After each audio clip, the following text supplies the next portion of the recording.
సంపూర్ణ మద్యపాన నిషేధంపై ప్రభుత్వం తన మాట నిలబెట్టుకోవాలని movement for peace and justice Kakinada శాఖ జిల్లా జాయింట్ కలెక్టర్ కు వినతి పత్రం అందజేశారు.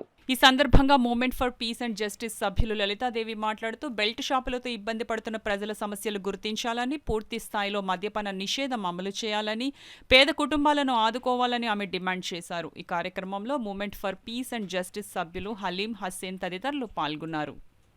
అయితే ఈరోజు స్పందనకు వచ్చిన కారణం ఏంటంటే, ఈరోజు రాష్ట్ర వ్యాప్తంగా మా ఎంపీజే ఆధ్వర్యంలో అన్ని చోట్ల కలెక్టరేట్లో వినతిపత్రం ఇవ్వడం జరిగింది. వినతిపత్రం ఎందుకంటే మద్యపాన నిషేధం గవర్నమెంట్ 2019లో గవర్నమెంట్ వచ్చిన తర్వాత మద్యపాన నిషేధం చేస్తామని వాగ్దానం చేశారు. కానీ ఇంతవరకు అది ఇంప్లిమెంటేషన్ అవ్వలేదు. దాని దిశగా మేము ఈరోజు వీటి మీద ఫైట్ చేయడానికి ఒక అడుగు అయితే వేసాం. ఇక్కడ అదే ఇంప్లిమెంటేషన్ చేయడానికి మేము ఇక్కడ ఒక వినతిపత్రం ఇవ్వడం జరిగింది. మెయిన్ మద్యపాన నిషేధం వల్ల ఎక్కువ సఫర్ అయ్యేది మహిళలండి.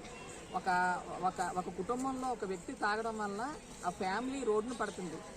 ఆ విషయంలో దానికి ఆ ఇంటి పిల్లల మీద, వాళ్ళ భార్య మీద పడి ఎన్నో జీవితాలు రోడ్డున పడుతున్నాయి. ఆ మద్యపాన నిషేధం చేయకపోయే సరికాకుండా ఇంకా ఎక్కువగా మద్యపానం అమ్మకాలు కానీ ఇంకా పెచ్చిమీరిపోయాయి. దానివల్ల నష్టపోయేది మహిళలు అని చెప్పి ఈ సందర్భంగా అందరికీ తెలియజేయడం కోసం ఈ movement for peace and justice తరపున మేము వినతిపత్రం ఇవ్వడం జరిగిందండి.